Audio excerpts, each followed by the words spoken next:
莅临我们的。因是人与人透过实际。谢谢。是 breath。For you outside. For you. 好，那接下来呢，我们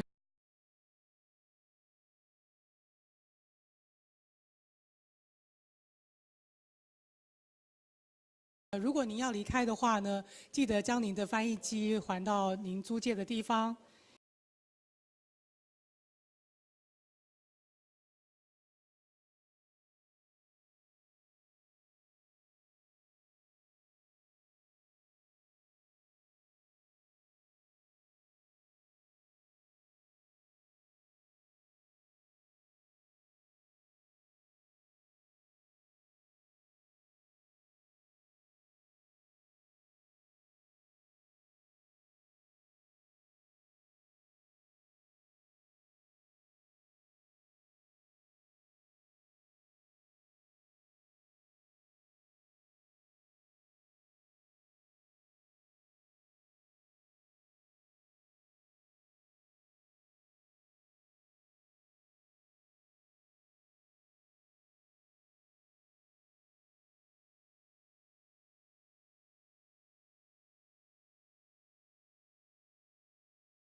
Ladies and gentlemen, we are about to begin our next session.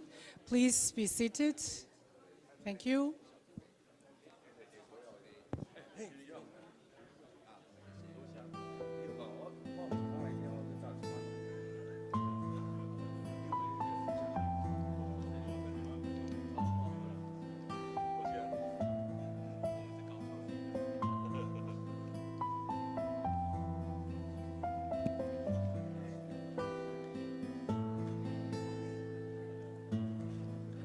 各位来宾，我们第2场的交流座谈即将要开始，请各位尽速入座，谢谢。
各位来宾、各位女士、各位先生，大家下午安。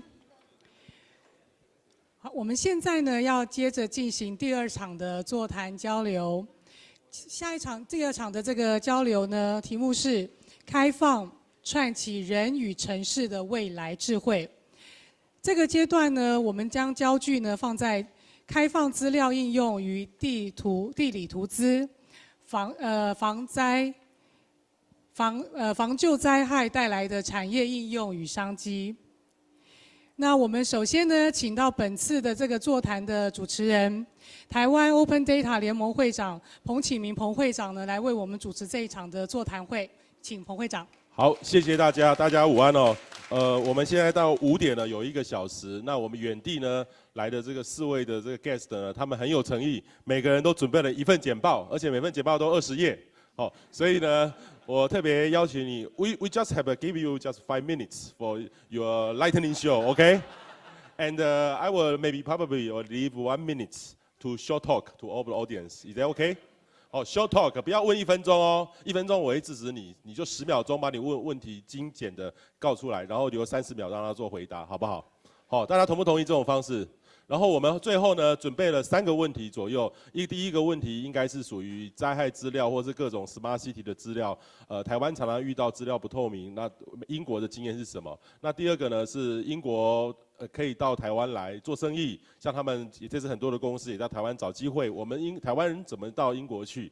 哦，那第3个问题就是教育的问题，因为我们这次有2个 professor， 其中一个是 Open University 哈，很像是空中大学。我心里面想说，英国有没有 Open Data 的 course？ Do we have any Open Data Master Degree？ No， 摇头哦，所以我们台湾很像有 Big Data， 还没有 Open Data 哈，加油哈。好，我们第一个呢 ，Speaker， 我们特别 welcome Mark Harvey。Mark Harvey？Yes。Please.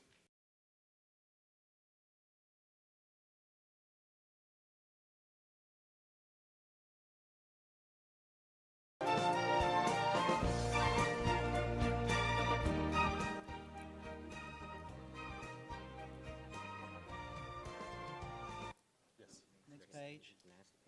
Next. Okay. Okay.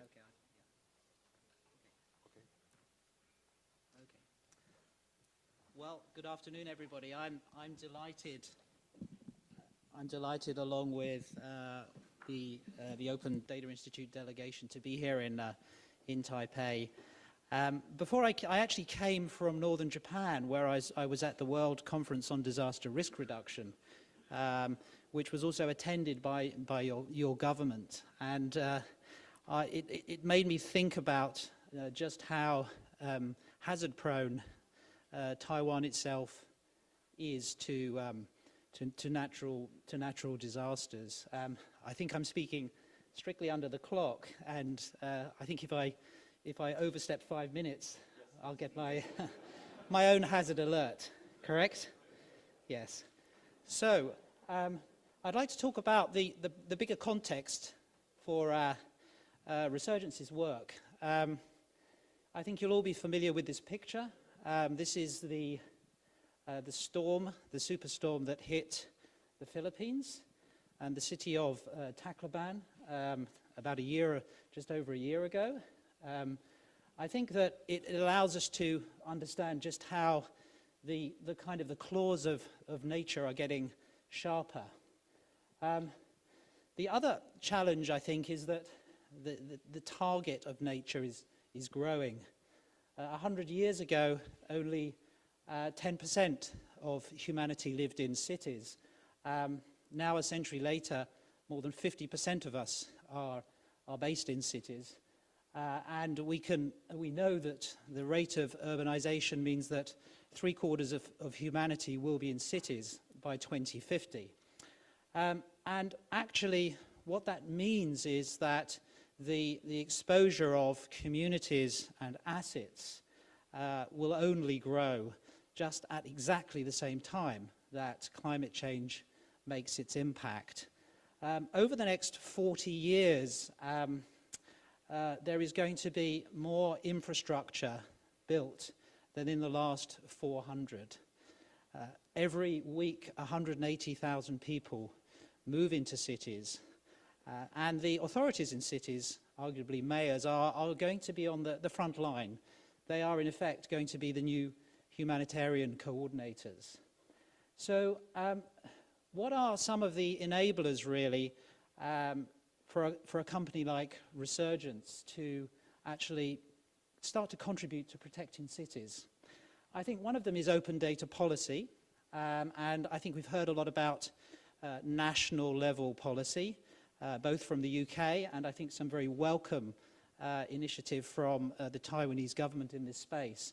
I think it might be useful for you to know that actually in Sendai, the city's resilience campaign, the Making Cities Resilient campaign, of which Taipei is a signatory, in Sendai, it was actually agreed that open data-based approaches were relevant to all 10 of these essentials.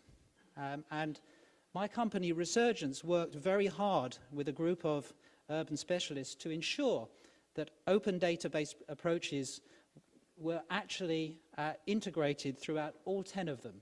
So just looking at the far left one, to organize for urban resilience, we have ensured that actually it's very clear that a mayor needs to create an open data framework as part of a strategy to protect his or her city. Looking across at increase infrastructure resilience, for instance, there's reference there to using open data-based approaches in that critical area too, as well as perhaps some more obvious ones such as using open data in early warning systems. The other enabler itself is technology. I'm not going to talk too much about that, except to say that I think the devices on the right-hand side, particularly the smartphone, but probably ultimately the smartwatch, are key, not just in reaching communities with early warning information, but they're actually going to be key platforms for communities to actually upload and transmit information back to risk planners and disaster management agencies. What do city applications in this space look like? Oh, I've already got my hazard alert.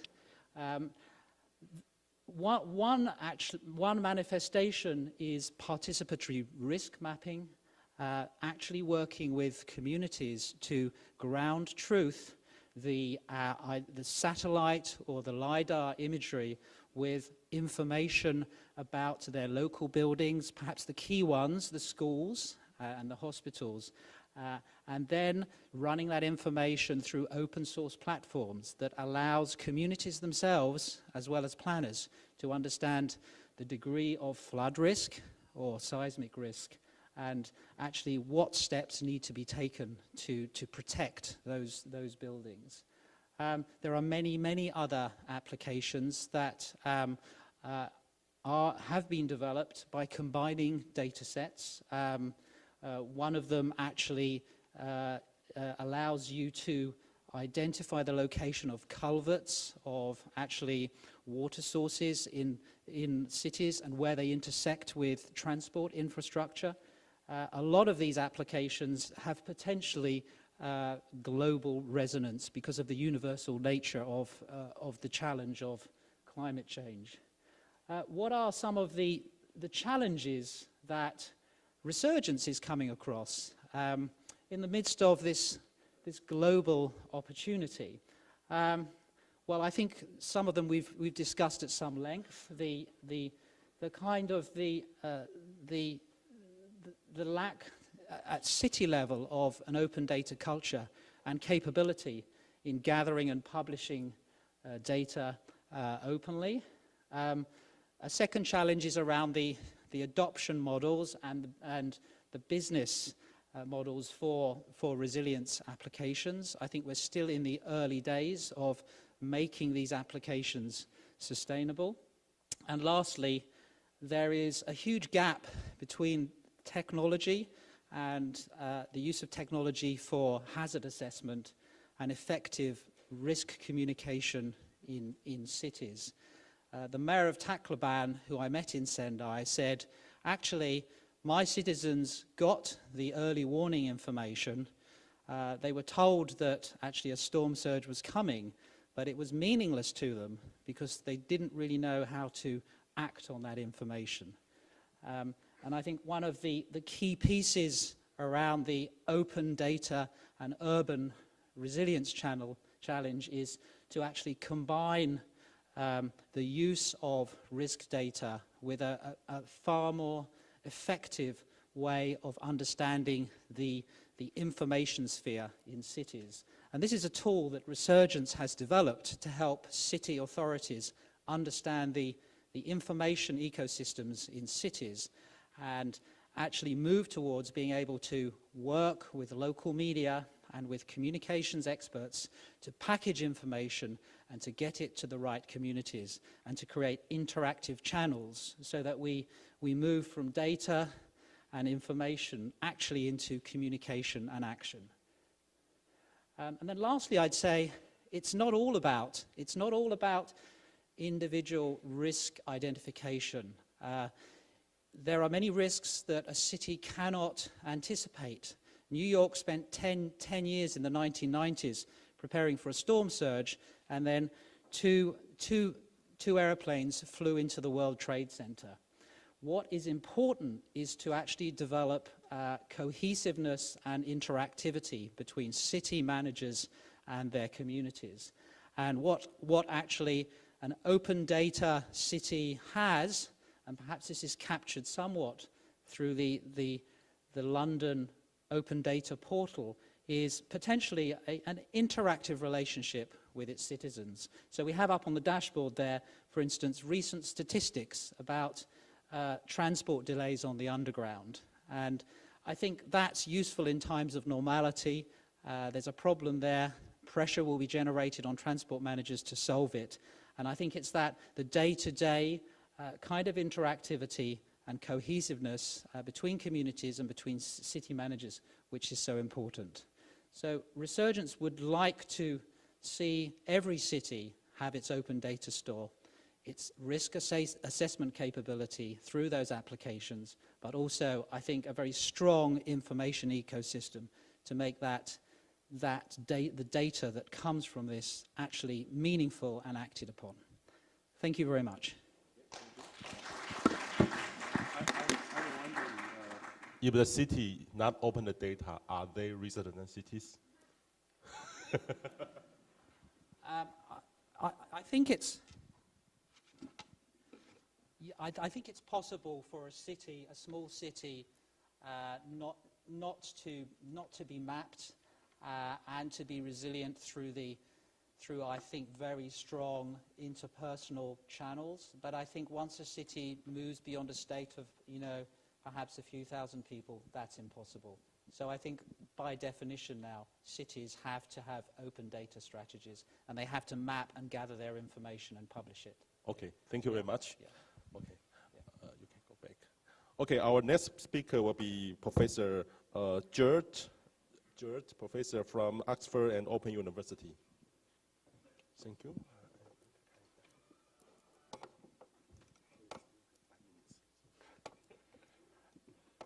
Always 5 minutes.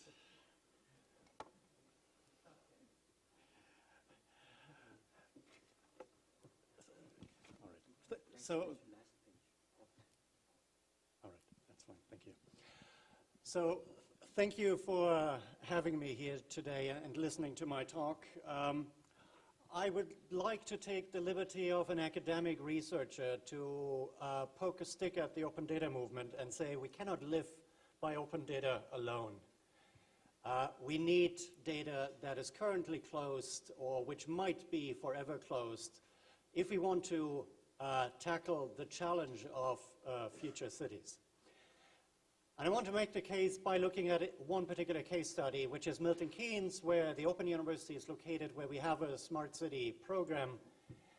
These are growth projections, 3 different curves, 3 different scenarios. The downturn is what might happen if we don't do anything. Milton Keynes naturally growing at a rapid pace, but growth might slow. If we just build up the physical infrastructure, roads, for example, maybe we hit curve number 2. But we need additional digital businesses and new business model around digital infrastructures to actually accelerate growth, which is important for jobs and people's livelihood. Now, Milton Keynes is following 2 strategies. On the one hand, Milton Keynes is investing in the physical infrastructure. As you can see on first places in the UK this year to have driverless autonomous vehicles on the road on a trial basis. There are 2 other sites in the UK funded by the government, UK government. But we are building a data infrastructure, citywide urban data hub that is planned to have approximately 5,000 different data sets by the end of 2016. And I think we might have been a little bit overambitious in our planning there. We're not going to hit the 5,000 target, but nevertheless. So I would like to give you one concrete example why we need open data and proprietary data. We are building an urban intelligence platform in Milton Keynes. We'd like to inform decision-making investment cases around urban energy. How are we going to achieve the CO2 emissions reduction targets set to us by the European Commission? How are we going to identify where we need to invest? Where we're going to identify where the greatest need is in a city. And we need to pull together information to build up an intelligence platform. And that's what we currently do. Of course, we started with open data, and there's a lot of open data related to energy, a lot of statistical data, data that is overlapping with other data sets, data that is of some use, perhaps of poor data quality. But there is a lot of interesting open data, and we started looking at this data. And there are different licenses, open data licenses, that are being used. However, we identified the need to use non-open data. And there are some interesting data sets. For example, the EPC energy performance certificates that for each household in a physical building indicate the performance, the energy performance. Now, this is data that's not freely available, currently at least. You can buy it commercially, but if you're a city and you want to use it for your own purpose, you can use it in a very particular context. So it's not entirely open. It is not purely commercial, but it's somewhere in between. If you find the right context, the right argument to say, we need this data to make a case to benefit our city, then you can get access to it. And so we're looking at this kind of data set. But we're also looking at purely commercial data sets, like data sets from satellite photography and aerial surveys, which is very, very interesting. Because you can see here on the left side, for the first time, have we been able to identify the potential solar gain from every single roof in Milton Keynes, because we understand the orientation of the roof in all dimensions, and we understand the weather pattern. So even though not all these roofs currently have solar panels installed, we can estimate how much energy the whole city could generate, either solar panel or heat generation. And that's an interesting figure here, the 3%. Currently, Milton Keynes only generates 3% of the CO2 savings potential which it could have through solar panels. Now, you need to make an investment case around that, but nevertheless, that's an interesting number because it gives you a concrete target. So my proposition is that we can generate value in a smart city context by mashing up open data and proprietary data. For example, developing a concrete action plan for implementing strategy to reach EU CO2 emissions, the European CO2 emission targets that every city, every country needs to abide to. We can focus our energy efficiency investment where it's mostly needed because money is tight. We can't spend money everywhere. We can make a business case for identifying and building low carbon or zero carbon city districts, which is very much on the agenda of the European Union. So, as a final slide, to summarize, I think cities or city stakeholders need to look at synergies between open data and proprietary data. And that means building relationships with those organizations or companies that hold the data, but they might actually be stakeholders in the game. And so it is not just about finding the data and using it on your side, but it's building coalitions of entities, of organizations to tackle the big issues together. Thank you. Because time, and you can go back or sit here. Okay, and our next speaker will be from Shoot Hill. Yeah, Andrew, please.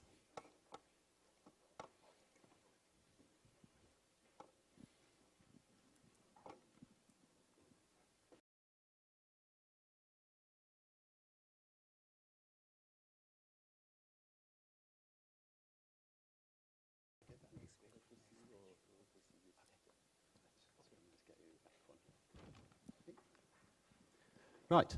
Well, first of all, thanks for listening to this presentation that I'm about to do. And thank you for being invited to Taiwan. It's been great to be here. It really has been a lot of fun.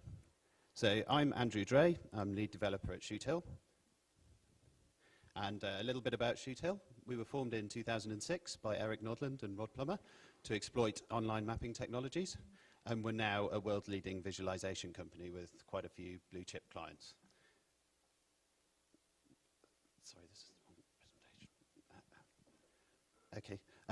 What I actually wanted to do, sorry, it looks like we might have the wrong presentation, but don't worry, there were very few slides in it anyway, was I wanted to share Shoot Hill's experience of creating flood alerts, which is, I think I've got a slide here. Sorry about this is a different presentation, I'm very sorry. So this is our flood alerts application, which is a countrywide system for reporting on floods.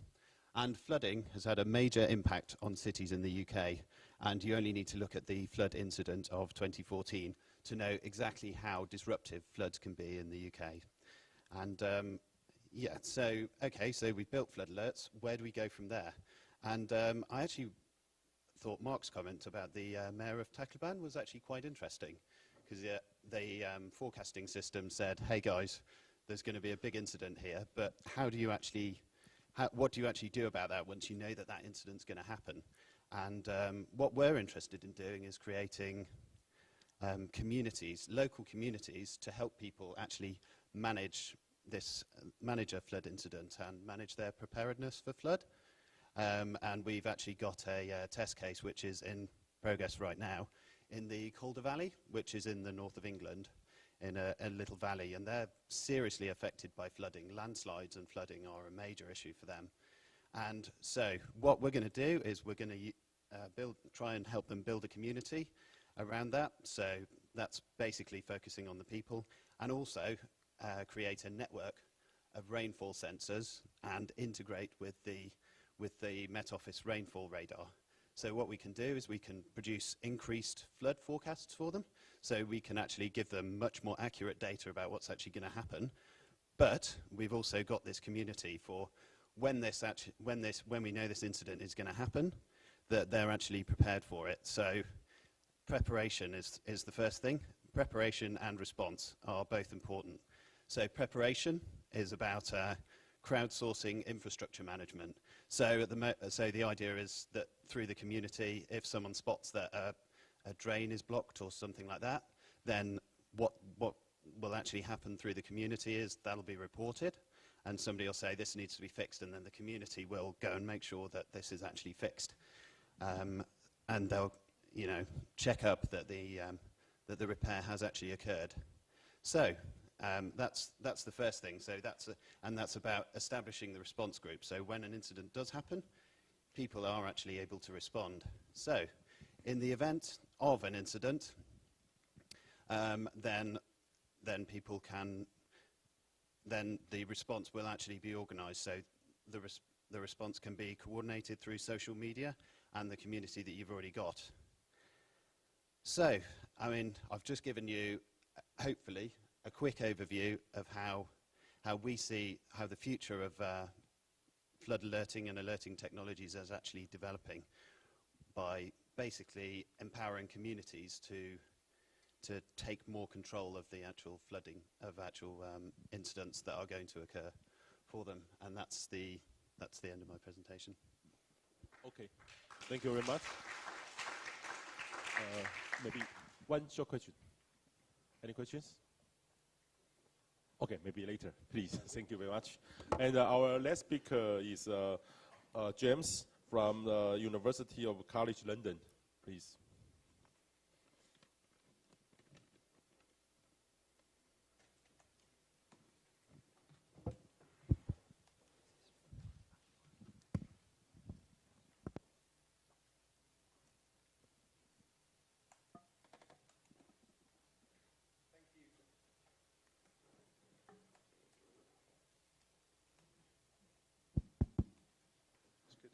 Thank you, everyone, for hosting us this afternoon. I hope you have had an enjoyable afternoon so far, and I've very much enjoyed my time here. I'm just going to give a 10-minute presentation in the next 5 minutes about some of the innovative visualizations that I've been doing with big and open data sets. So just so you know a little bit about me, I'm a lecturer in a thing called quantitative human geography, which is looking at spatial distributions of people, particularly in the UK, and particularly using open data. And my research interests are really large social science data sets, and I've looked at things as varied as surname distributions and genetic patterns, through to the health impacts of cycle hire schemes, and looking at data visualization. So today, I wanted to talk about a book that I wrote that was a direct spin-off of this thing called the BODMAS project, which was a £300,000 funding initiative as part of the Economic and Social Research Council as a Future Research Leaders Programme. So this is a research grant that really reflects some of the changes in academic research that are going on in the UK, because the government are willing to fund research into open data, which I think is a fundamental aspect of the development of open data. And the reason for this and the inspiration for the project really is the open data rankings here, of which UK comes at the top, and as I say, Taiwan's down is at number 11. So this book, London, the Information Capital, is focusing on London because London is really at the top of the open data league table, really, both in terms of being at the centre of the UK and as a global city as well. So we were able to create 100 maps and graphics about the city, largely from open data sets. And I just wanted to share a few with you today. So this one here is from very high-resolution census data, and it's a dot representing every person in London based on their ethnicity, so their origins, and we've coloured this accordingly. So we look here at these as a very Bangladeshi community here, and we have other groups too within the city. So London is really this patchwork quilt of people moving to the city and living here. And through open data from the 2011 census, we're able to get a very high resolution impression of what these people are, where they're from, and what their needs are likely to be. This slide really represents the power of technology to unlock open data as well. So this top slide well, both show commuter flows in the south of England. So this is London, and each line represents a small area where people are moving to and from the city.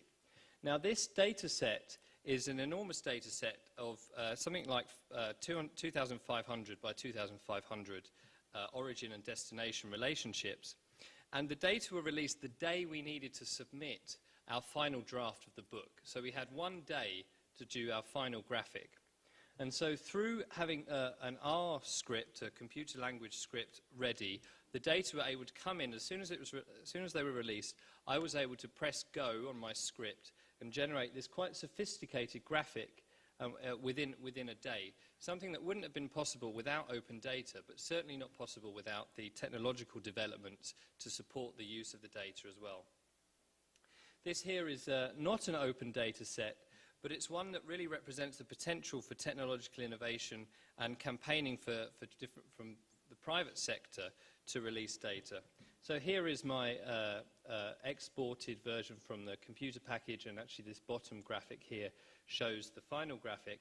And here we have central London, this is the River Thames, and each of these lines are tracks from cyclists cycling to work in the morning using a fitness app called Strava.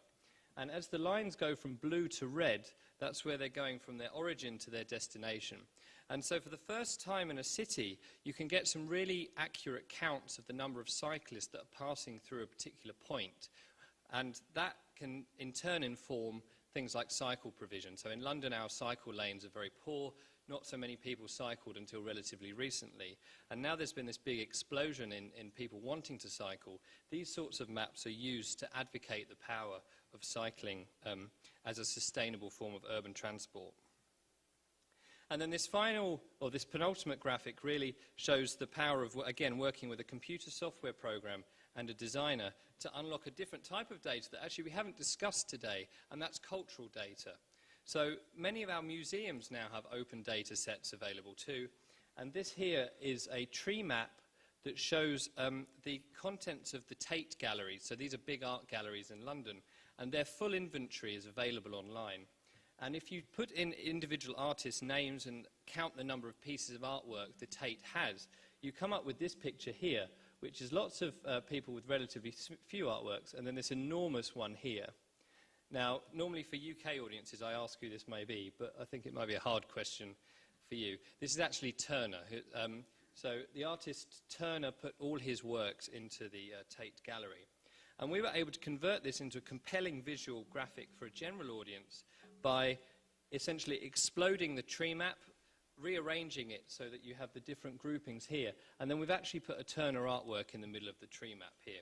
So we've produced a compelling visualization that raises awareness of particular open data sets. And again, this is a nice example because it is actually a cultural data set talking about the cultural capital of a city, which I think is a really important element too, beyond some of the applications we've talked about so far.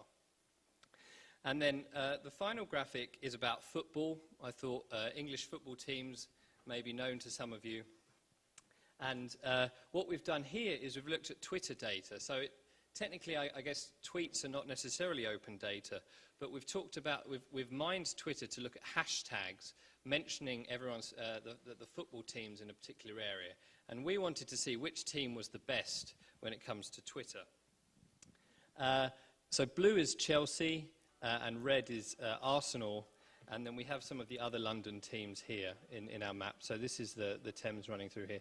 So Chelsea beats Arsenal, if any of you are Chelsea fans, and there's a real geographic distribution. Most of the tweets, Londoners tend to support the team closest to them. Now, this was by far our most controversial graphic because there were very many unhappy Arsenal fans and Fulham fans and so on who thought that their team was the best for Twitter. So that's me done. Thank you very much. Thank you. And here's some links. Okay, please. Yes, thank you. Okay, 那我们另外对，好，那接下来呢就要进行到我们的这个座谈分享的部分。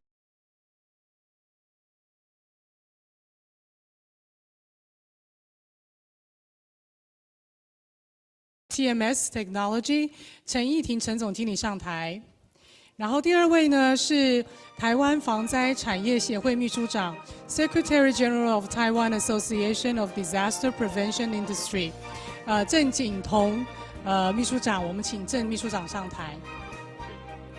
好，好，大家给我们与会的这个掌声鼓励好不好？好，剩下的时间呢，我准备2个问题哦。那2个问题我们会先请我们2个台湾的先准备一下资料，再来访问哈。那第一个问题呢，我们会谈到说，其实刚才讲到灾害的资料，刚刚有看到 flood 的资料，还有一个 energy 的 data。其实，在台湾这些资料都是做到资讯公开，好，不是 open data。那事实上都遇到很大的一个问题。那我们其实也遇到很多的说，啊，这个不能公开，这涉及国家机密，哈。这个部分是不是请郑景彤防灾产业协会的秘书长来给我们再补充说明一下？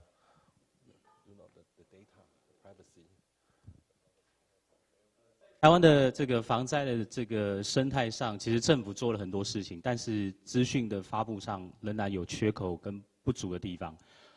我举日本的状况，日本他们在防灾的产业跟防灾的商业运转上是十分的蓬勃。也就是说，政府如果直接把这个防灾资讯，他想要很尽心的传达到民众的手上，其实中间还有客制化跟不足的地方。所以呢，中间如果说有一些产业可以借由这个资料去做加值的，我举个例如说保全业或是产物保险业，它借由这个防灾的资料去提供更客制化服务，其实是更好。那我想了解说，像台湾的这个有很大量的这个 GIS 的资料跟防灾都有关系，但是目前的状况有很大量资料都需要收费，需要收取这个经费。那是不是这个部分？英国有一些奖励的措施，尤其现在有 ODA 的这个组织，好，那台湾 ODA 组织，那英国有 ODI 组织，那是不是他们能把这个资料，那很便宜的经费，或是很方便的方式，让新创公司去做开发 ？I think Andrew, you have the flood data, right? And also, Professor, you have the energy data, and energy data in Taiwan is just like secret. And so probably you two can explain, maybe, yes. So, well, we had exactly the same issue with our flood data. When we first asked the government for flood data, it's the Environment Agency in the UK. They were horrified, frankly. They did not want to give us that data because, for exactly the same reasons.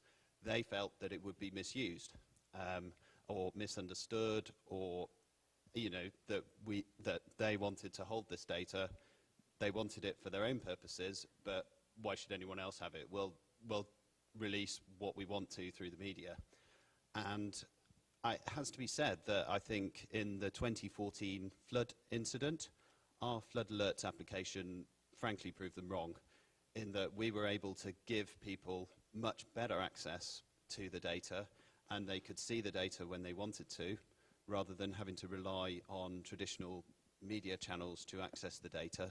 It was just there for them immediately, and they knew what was going on, and they could hopefully take action to get around the flood or deal with the flood actual incidents. So I think that perhaps that experience could be shared with the Taiwan government, really.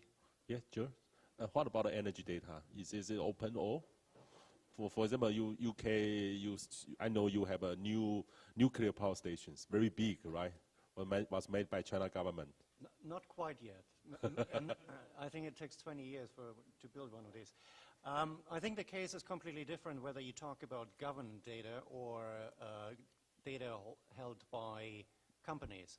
In terms of government data or city data, the argument has always been by these organizations, we're not going to give you the data because it's potentially valuable and we might want to reap the value, but we don't quite know how to do that. So we're not going to give you the data so that you can't do anything with it. And so that has been a learning process, and slowly I think cities and government realize that maybe there are other organizations and individuals and startups who can actually generate value that is not just for the company but for the greater good.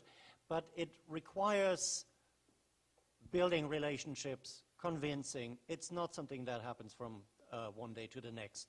It's a learning process, and be persistent. With respect to data held by energy companies, most of the energy companies frankly don't have a clue about data, so they don't actually know what to do with the data. And so you don't find anyone to have a meaningful discussion with.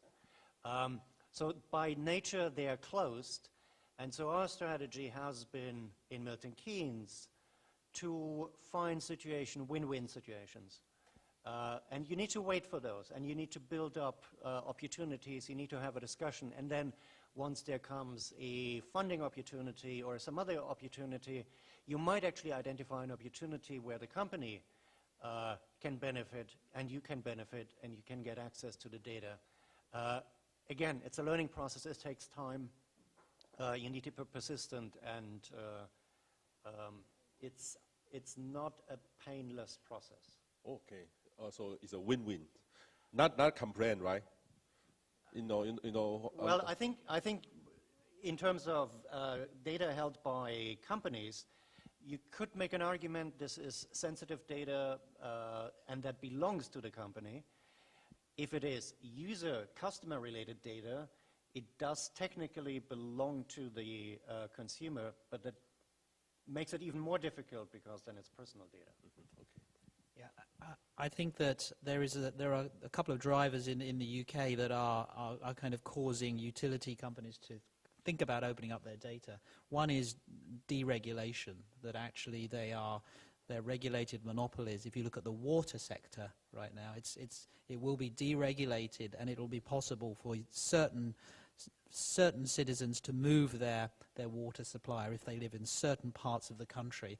And I think water companies want a more interactive relationship with their users. And I think the other driver is actually climate change and water scarcity, that actually water utilities need the help of their users in managing water supplies.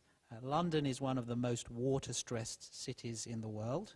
Actually, most people aren't aware of it. But actually, the Thames Water Authority is very keen to innovate around its data in ways that will actually lead to more effective use of this increasingly scarce commodity.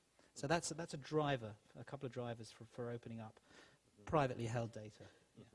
Okay, another question about the GEMS, because Dr. Jen also talked about the securities, national securities. For example, last year in Taiwan, in Kaohsiung, we have a very big gas explosion event. And however, I write an email to our government. We want the pipeline data, and they say it's a national securities, not open. What about this in UK? I know it's open, right?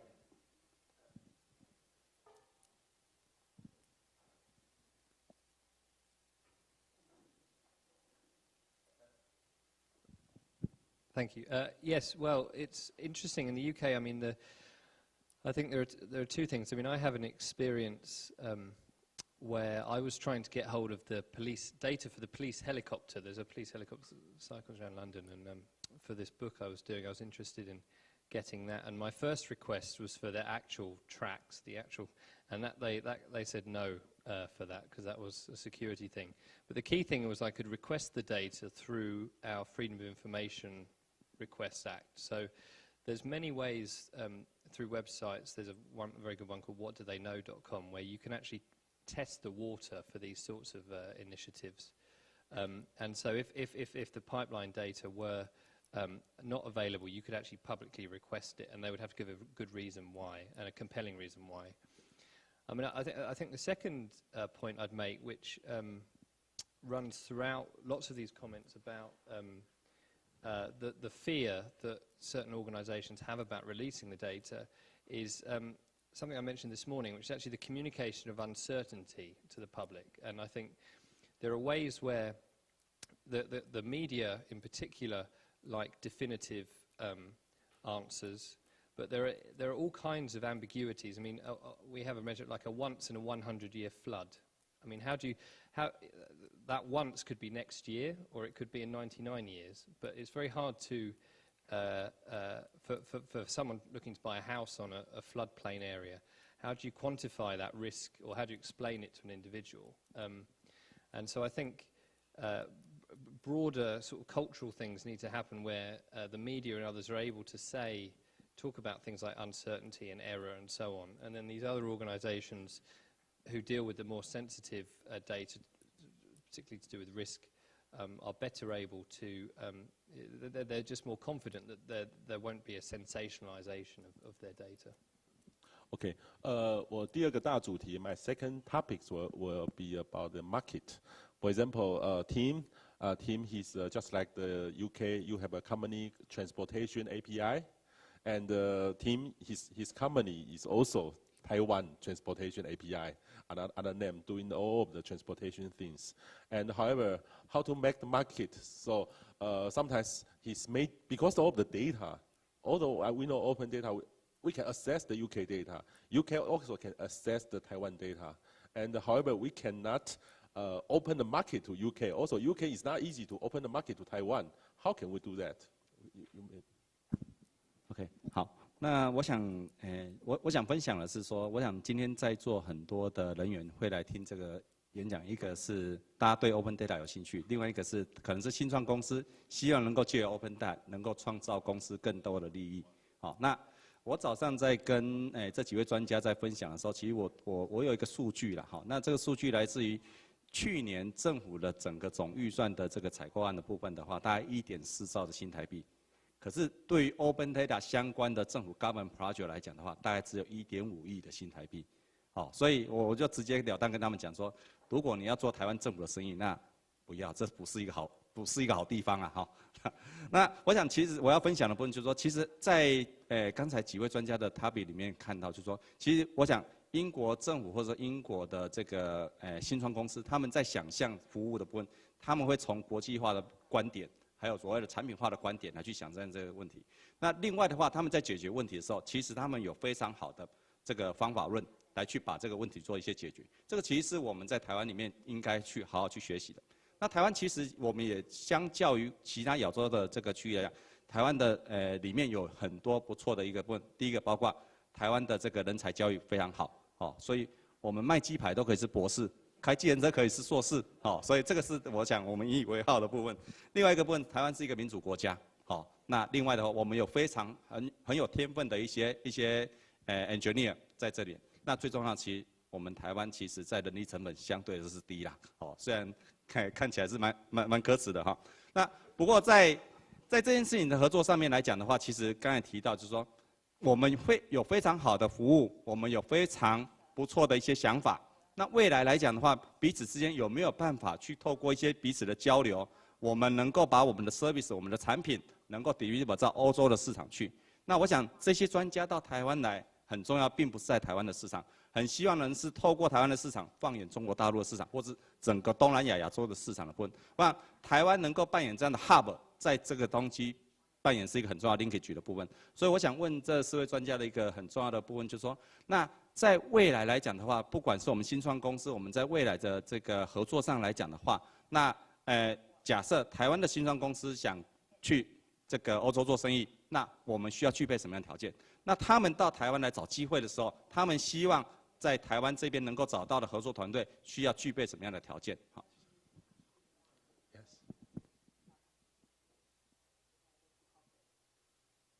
Yeah. Maybe 2 company or professor. You. Okay. Well, my company Resurgence is interested in strategic alliances and corporate partnerships with Taiwanese companies that would, I think, allow us to do two things. First of all, is to demonstrate, through products or really strong strategic consulting projects, is to demonstrate here in Taipei the impact of open data and effective risk communication. I think these two things go together. That's the first thing. And secondly, some kind of partnership with a regional perspective. We've discussed the importance of the Chinese market. I think the market is much larger. But I think perhaps what we need to do is a little bit more analysis of our competencies and our skills. But I think it's that strategic partnership that begins with impact and value here, but with a regional perspective. I will say one other thing, which is that there's a urban resilience marketplace being developed by the UN. It'll be an online and an in-person community that will be launched in September for the 2,000 cities that participate in the Making Cities Resilient campaign. And I think that there is going to be, because of the challenges, there's going to be significant demand that will outstrip supply over the next decade. So the marketplace is in an early stage, but it will only grow because of those two big drivers that I mentioned around climate change and urbanization. Yes. Professor? Yeah, okay. Maybe I can add one observation. Building a startup in the UK is relatively easy compared to other countries in Europe. Getting a foothold from another country in the UK requires commitment. Commitment in terms of, I think, a local presence is required. One of the strengths of the UK is the institutions which it has. The Open Data Institute is a great example. The catapult centers in the UK are other examples which are fostering collaboration between industry players and academia to some extent to innovate in the transport sector, satellite sector, digital economy. These are places, these are meeting places. But you need to be there constantly to be sort of pick up the discussions which are sort of happening on the way out when you leave the door, not necessarily which are sort of in the main hall when presentations are done.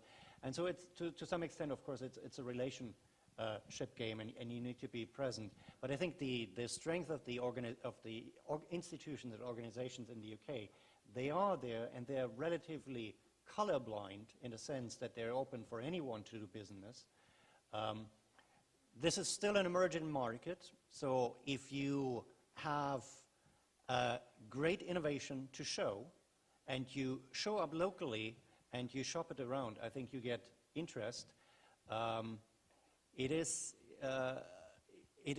still a game where innovation counts quite a bit. And in this game, it is, you need to do it, and then you need to get people excited about it. So show and tell plays an important role. So I'm wondering, because sometimes in Taiwan view, because Taiwan the salary and expense is cheaper compared to UK, why you say if you want to make a new company in UK is easier? Is it environment or government policy? It is a relatively open environment. I mean, it's not trivial, but it is much more open and easier to do than in other European countries, for example, because people naturally expect you to go for these kind of opportunities. And there are many meeting places to meet other companies and organizations. So in that sense, it is relatively easy. Whether you are at the end successful or not is a different thing. But there are no institutional barriers there's a lot of support. So for people willing to put in the hours and show the engagement and work with the local environment that exists in London, for example, and other places in the UK as well, I think it is a great place. It's very difficult to do it remotely, selling a finished product remotely. I experienced that currently with a big Indian company that's trying to get a foothold sort of a little bit in this space, and they just don't quite yet speak the language. They don't pick up on the nuances of what people are looking for. I'm wondering, for the UK government, did you help the young people to go to other countries to open the market for the young peoples?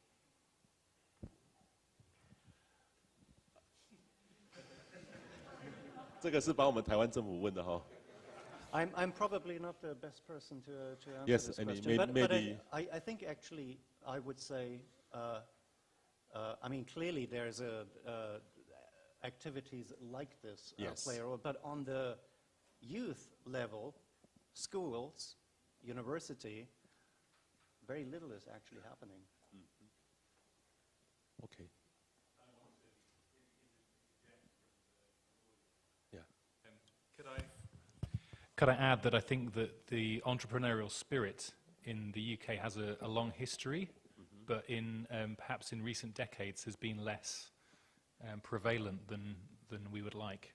But I think we're seeing in recent years a real increase in appreciation and understanding of the value of fostering that entrepreneurial spirit, and the kind of initiatives that Gerd is involved in within schools. I think in 10 or 15, 20 years' time, then we can expect to see the benefits of those in terms of young people who've grown slightly older, feeling enabled to bring new products and businesses to market in the UK and elsewhere. OK， 我们现在就开放让大家几个时间，我们5点10分前结束。好，那位先。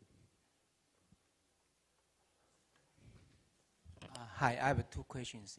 One question is for 2 open data server. I think it's Mark and Andrew.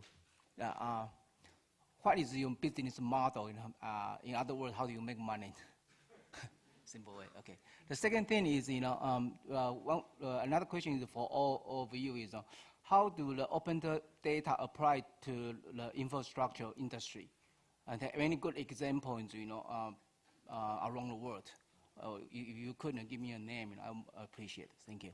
I think you can answer the first one. The second one, you can go to our ODA website. You can find our open data. Okay. In terms of a market for what we've done with flood alerts, it was initially built out of a passion that we had for informing people about flooding. Possibly a little bit unwisely, we didn't have necessarily a plan for actually marketing it. We just wanted to do it and literally did it as a project of interest around other work. So initially there was no business model, but since then it's actually been adopted by our own government because it was the best source of information about flooding, and it's also been adopted by a fair few media outlets. In terms of flood alerts specifically, it is cyclical in that when there are no floods, it is doing nothing, and it is quite difficult to interest people in flooding. And in fact, we took it to one potential customer who hadn't seen a flood in the last 6 months, so why do we care about flooding? And about 2 weeks later, there was a severe flood in the UK. But yeah, so it's been challenging, certainly, for flood alerts. But there is certainly a market for making sure that you are resilient. And flood alerts we see as just the start of it, where we've got lots more ideas. And I tried to explain our next idea around building communities, local communities, on how we're going to further develop this product. My current model is just very straightforward. It's just a consulting model right now. So it's just payment based on the provision of expertise. I'm looking also at perhaps licensing models with certain kinds of very promising applications, including flood alerts or Gauge Map, which is your other product. So I'm talking with Shude Hill about some kind of licensing partnership. I'm also looking actually, and I haven't had this discussion with the Open Data Institute, there's a huge need actually for capability building, but perhaps e-learning materials in the disaster risk management space, and the concept of creating some learning products that are jointly developed and jointly licensed. But that is still early days. But everything I hear from cities is that they have an interest in learning products as well. And I think that's it basically. But it begins with consulting.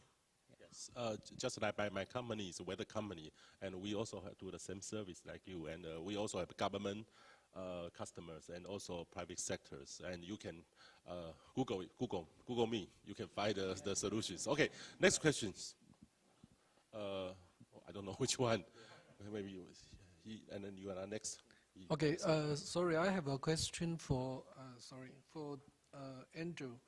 I don't know whether someone will abuse the information you release. For instance, some insurance company abuse your information and charge more insurance expenses to their client. I don't know whether this kind of situation will happen in UK or not.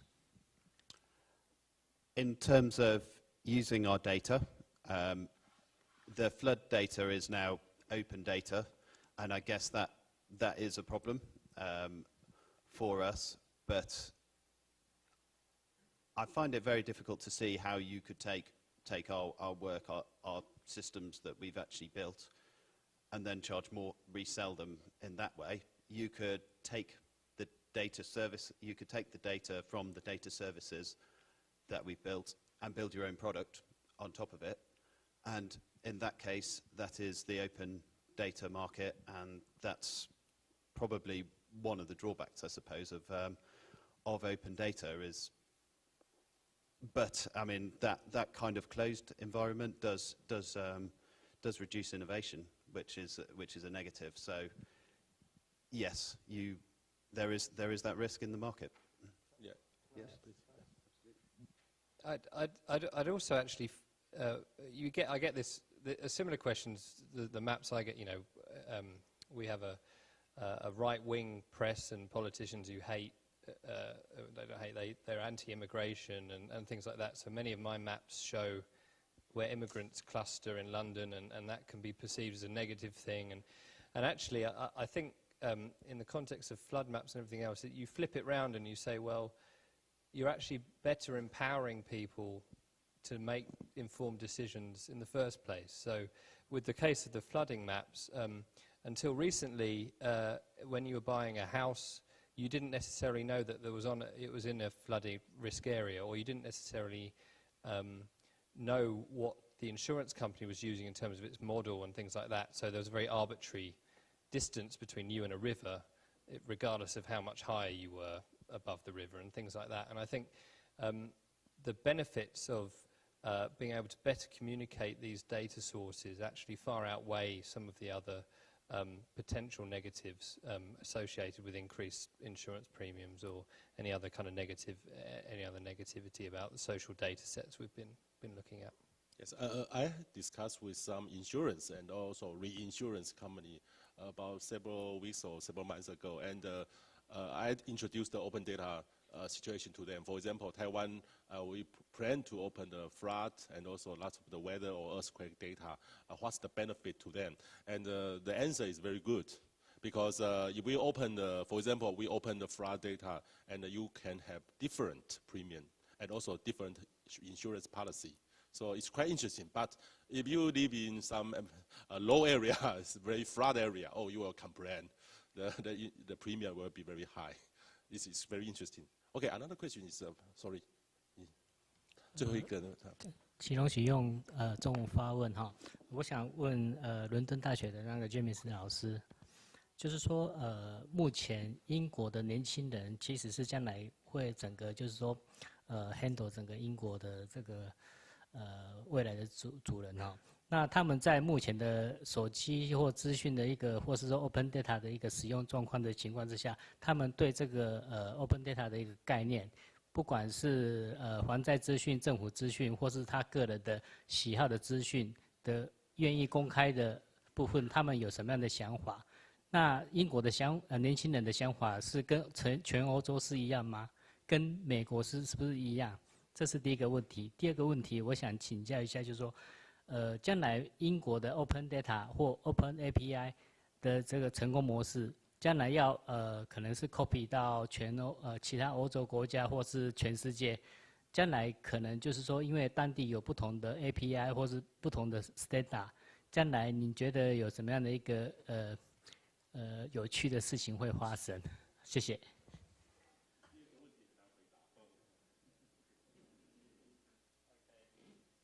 I think I got. If I answer the wrong question, then no, it's not my fault. But I think I understand the question exactly right. So the first one was about education resources and how students use open data, and that's one of the most exciting things for me as an educator, because it enables me to be fairly liberal in the data sets that the students can use. So I can set a task that says find a data set on the London data store or the UK data store and do some analysis on that data set.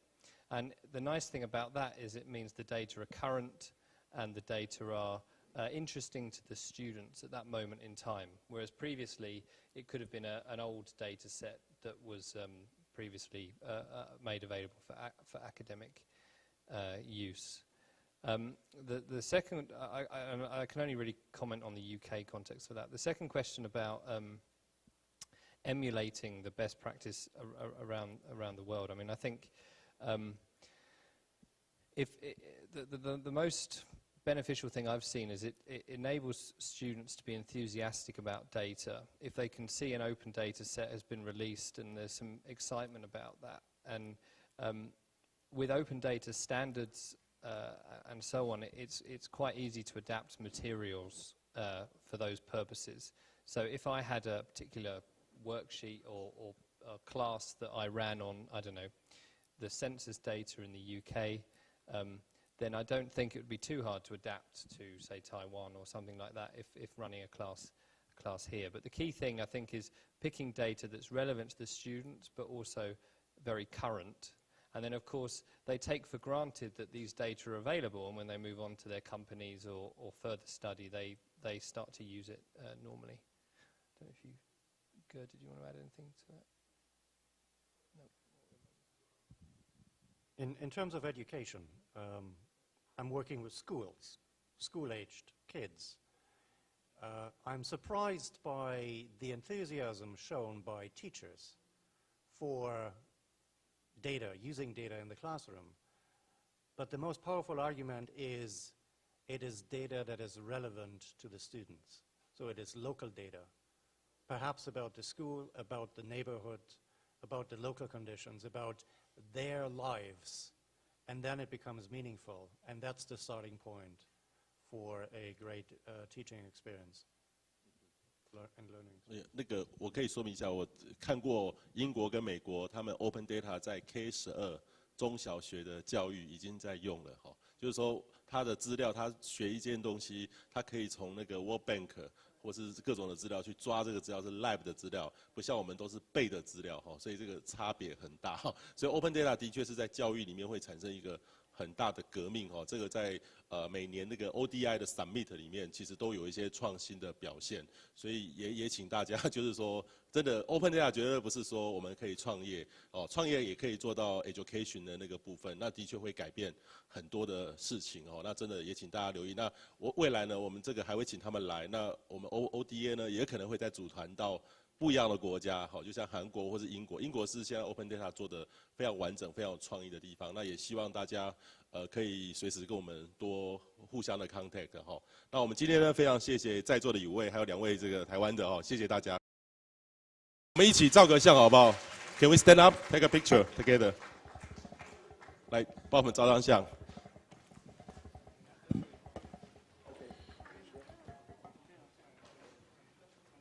谢谢今天所有来的贵宾有这么精彩的分享跟讨论哦。那也谢谢各位来宾的莅临。今天的论坛呢圆满成功。仅代表指导单位行政院科技汇报办公室、主办单位经济部工业局、协办单位英国贸易文化办事处、Open Data 联盟、英国 ODI 以及执行单位台北市电脑工会向各位来宾致意。Many thanks for the stimulating discussion. So Taiwan UK Open Data Summit is now drawing to a close. Thank you once again for your participation. We'll see each other next year. 最后，请记得检查一下您的随身物品，不要忘了在会场。